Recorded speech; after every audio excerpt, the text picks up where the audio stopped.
नमस्कार साथियों, आप लोगों का स्वागत है आज बायो जगत के श्री बायो क्लासेस में। आज हम बीएससी सेकेंड ईयर के सेकंड पेपर को शुरू करने जा रहे हैं और इसमें जो सबसे पहले जो पढ़ेंगे वो पढ़ेंगे एनिमल डिस्ट्रीब्यूशन के बारे में पढ़ेंगे। एनिमल डिस्ट्रीब्यूशन क्या होता है? एनिमल डिस्ट्रीब्यूशन जो होता है क्या होता है कि एनिमल का बर्ड में पूरे संसार में एनिमल का जो डिस्ट्रीब्यूशन हुआ है, फैलाव जो है, कहाँ कहाँ कौन कौन से जीव रह रहे हैं, कितने एरिया में रह रहे हैं, ये सब कहलाता है एनिमल का डिस्ट्रीब्यूशन। तो एनिमल का जो डिस्ट्रीब्यूशन है वो हर जगह है, बर्ड में हर जगह है, टेरेस्ट्रियल में भी है, भूमि पर भी है, पानी में भी है, एक्वेटिक भी है और हवा में भी है, एयर में भी है। तो ठीक है, तो इस प्रकार जो है एनिमल का जो डिस्ट्रीब्यूशन हुआ है पूरे वर्ल्ड में, टेरेस्ट्रियल पर भी हुआ है, एक्वेटिक में भी हुआ है, एयर पर भी हुआ है, हर जगह एनिमल का डिस्ट्रीब्यूशन हुआ है। तो इस प्रकार हम देखते हैं कि एनिमल का जो डिस्ट्रीब्यूशन है वो जो पूरे वर्ल्ड में हुआ है, तो प्रत्येक एनिमल का कोई ना कोई एक रेंज होती है और उसकी लिविंग रेंज होती है, डिस्ट्रीब्यूशन रेंज होती है। तो अब हम पढ़ते हैं लिविंग डिस्ट्रीब्यूशन रेंज या लिविंग रेंज के बारे में पढ़ते हैं। तो ये जो लिविंग रेंज है या डिस्ट्रीब्यूशन रेंज है, तो इसके बारे में इसको हम अध्ययन किस प्रकार करते हैं, उस एनिमल के जिसके बारे में, जिसकी डिस्ट्रीब्यूशन रेंज के बारे में हम जानना चाहते हैं, उस एनिमल के एवोल्यूशन और एडेप्टेशन के आधार पर हम उस एनिमल के किसी भी एनिमल के डिस्ट्रीब्यूशन रेंज या लिविंग रेंज के बारे में हम जान सकते हैं। तो डिस्ट्रीब्यूशन रेंज जो होती है वो on the basis of evolution and adaptation of the animal होती है। ठीक है, तो एनिमल डिस्ट्रीब्यूशन जो है उसे दो ग्रुप्स में बांटा गया है। एक तो बांटा गया है जियोग्राफिकल डिस्ट्रीब्यूशन और एक बांटा गया है जियोलॉजिकल डिस्ट्रीब्यूशन। तो दो ग्रुप में बांटा गया है, जियोग्राफिकल डिस्ट्रीब्यूशन और जियोलॉजिकल डिस्ट्रीब्यूशन में बांटा गया है। जियोग्राफिकल डिस्ट्रीब्यूशन जो होता है उसमें क्या होता है कि इसमें जो एनिमल्स होते हैं वो जियोग्राफिकल कंडीशन में जो डिस्ट्रीब्यूशन होता है एनिमल का, उसे हम कहते हैं जियोग्राफिकल डिस्ट्रीब्यूशन कहते हैं।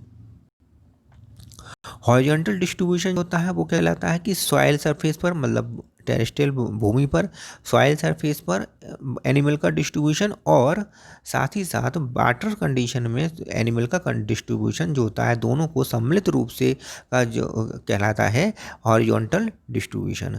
इसमें एग्जाम्पल आता है वर्टिब्रेट्स का। वर्टिब्रेट्स जो होते हैं जिनमें रीढ़ की हड्डी पाई जाती है, नर्वस सिस्टम वर्टिकल कॉलम पाया जाता है, तो उनका भूमि पर डिस्ट्रीब्यूशन और वाटर में डिस्ट्रीब्यूशन जो है सम्मिलित रूप से हमें कहलाया जाएगा हॉरिजॉन्टल डिस्ट्रीब्यूशन। ठीक है, इसके बाद आता है जियोलॉजिकल रीजन या डिस्ट्रीब्यूशन। तो according to the geological distribution, मतलब जियोग्राफिकल डिस्ट्रीब्यूशन और जियोग्राफिकल डिस्ट्रीब्यूशन, बर्ड का जियोग्राफिकल डिस्ट्रीब्यूशन के आधार पर बर्ड को जो डिवाइड किया गया है, डिफरेंट रीजन्स में डिवाइड किया गया है। ठीक है, तो जियोग्राफिकल डिस्ट्रीब्यूशन ऑफ वर्टिब्रेट्स के जियोग्राफिकल डिस्ट्रीब्यूशन के आधार पर पूरे संसार को डिफरेंट रीजन में डिवाइड किया गया है। इन रीजन्स को सम्मिलित रूप से हम कहते हैं जियोग्राफिकल रीजन या जियोग्राफिकल डिस्ट्रीब्यूशन।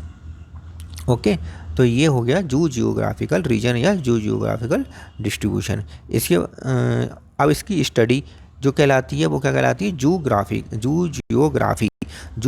क्या होती है? तो इसमें जियोग्राफिकल डिस्ट्रीब्यूशन और जियोग्राफिकल रीजन, जियोग्राफिकल डिस्ट्रीब्यूशन और जियोग्राफिकल रीजन का सम्मिलित रूप से जो अध्ययन होता है वो कहलाता है जियोग्राफिकल रीजन और जियोग्राफिकल डिस्ट्रीब्यूशन के सम्मिलित रूप से का जो स्टडी है, अध्ययन है, वो कहलाता है जियोग्राफी। दूसरा आता है जियोलॉजिकल डिस्ट्रीब्यूशन। जियोलॉजिकल डिस्ट्रीब्यूशन में क्या होता है? डिस्ट्रीब्यूशन के अंदर में देखते हैं तो इसमें क्या होता है कि इसमें जो अध्ययन किया जाता है, मतलब जो डिस्ट्रीब्यूशन जियोलॉजिकल जो डिस्ट्रीब्यूशन है, तो इसमें हम देखते हैं कि जो एनिमल्स प्रिमिटिव टाइम में रहते थे, आधे समय में जब पृथ्वी का विकास हो रहा था और विकास हुआ था और एनिमल्स का विकास हो रहा था, उस समय जब प्रिमिटिव टाइम में जब एनिमल्स रहते थे उनका डिस्ट्रीब्यूशन किस प्रकार से हुआ है, इस पर जो अध्ययन किया जाता है वो कहलाता है जियोलॉजिकल डिस्ट्रीब्यूशन कहलाता है। उन एनिमल्स का जो डिस्ट्रीब्यूशन होता है प्रिमिटिव टाइम में जो था वो कहलाता है जियोलॉजिकल डिस्ट्रीब्यूशन कहलाता है। और इसमें जो अध्ययन किया जा रहा है एनिमल्स के फॉसिल्स का अध्ययन किया जाता है कि प्रिमिटिव टाइम में जो फॉसिल्स हैं कहाँ कौन से पाए जा रहे हैं, उसके आधार पर हम देखते हैं कि कौन कौन से एनिमल किस जगह पर कितने एरिया में कितनी रेंज में रहते थे पृथ्वी पर। ठीक है, तो जो प्रिमिटिव टाइम में जो एनिमल्स का डिस्ट्रीब्यूशन है वो जियोलॉजिकल डिस्ट्रीब्यूशन है और एनिमल्स के फॉसिल्स का अध्ययन कर हम देख पाते हैं कि जियोलॉजिकल डिस्ट्रीब्यूशन किस प्रकार से हुआ है। तो इस प्रकार जो है दो प्रकार का डिस्ट्रीब्यूशन हो गया, geographical distribution and geological distribution. Geographical distribution ये होता है जियोग्राफिकल कंडीशन में एनिमल्स का डिस्ट्रीब्यूशन कहलाता है। वाटर सरफेस पर वाटर कंडीशन में और सॉइल सरफेस पर डिस्ट्रीब्यूशन को हम कहते हैं हॉरिजॉन्टल डिस्ट्रीब्यूशन कहते हैं, जैसे कि एग्जांपल वर्टिब्रेट्स हमने देखा। इसके बाद आता है कि अगर हम वर्टिब्रेट्स का डिस्ट्रीब्यूशन जियोग्राफिकल डिस्ट्रीब्यूशन के बारे में अध्ययन करते हैं तो इसके अकॉर्डिंग पूरे संसार को भिन्न प्रकार के रीजन्स में बांटा गया है और इन रीजन्स को सम्मिलित रूप से हम कहते हैं जू जियोग्राफिकल रीजन्स कहते हैं। और जू जियोग्राफिकल रीजन और ग्राफिकल डिस्ट्रीब्यूशन के दोनों के सम्मिलित रूप के अध्ययन को जू जियोग्राफी कहते हैं। तो इस प्रकार आज हमने इतना समाप्त कर लिया। अब नेक्स्ट वीडियो में हम क्या करेंगे कि जू जियोग्राफिकल रीजन के बारे में डिटेल स्टडी करेंगे।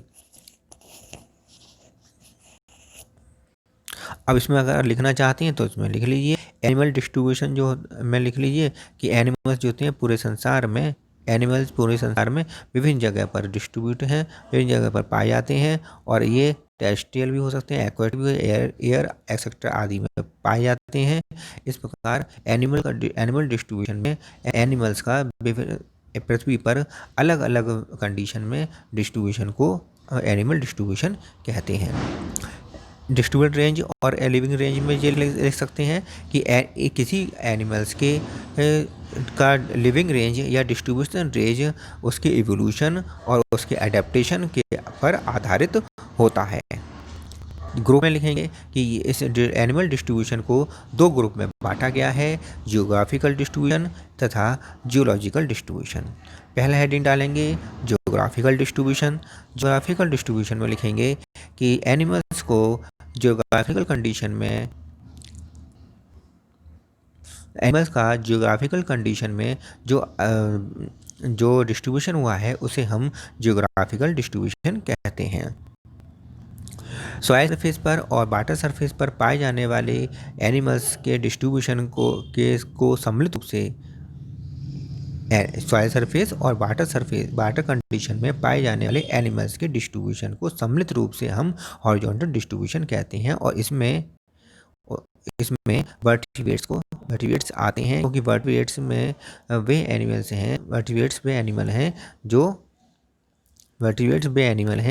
जिनमें वर्टिबल कॉलम पाई जाती है और ये एनिमल सॉइल सरफेस पर और वाटर कंडीशन में पाए जाते हैं। इसलिए इनके दोनों जगह वाटर कंडीशन और सॉइल सरफेस दोनों जगह पर सम्मिलित रूप से जो डिस्ट्रीब्यूशन हुआ है उसे हम कहेंगे हॉरिजॉन्टल, डिस्ट्रीब्यूशन कहते हैं। पूरे संसार को इसके आगे लिखेंगे पूरे संसार को वर्टिब्रेट्स के जियोग्राफिकल डिस्ट्रीब्यूशन के आधार पर विभिन्न रीजन्स में बांटा गया है। इन रीजन्स को सम्मिलित रूप से जू जियोग्राफिकल रीजन या जू जियोग्राफिकल रीजन डिस्ट्रीब्यूशन कहते हैं। जू जियोग्राफिकल रीजन तथा ग्राफिकल डिस्ट्रीब्यूशन की सम्मिलित रूप से स्टडी को अध्ययन को जू जियोग्राफी कहते हैं। दूसरा हेडिंग डालेंगे जियोग्राफिकल डिस्ट्रीब्यूशन।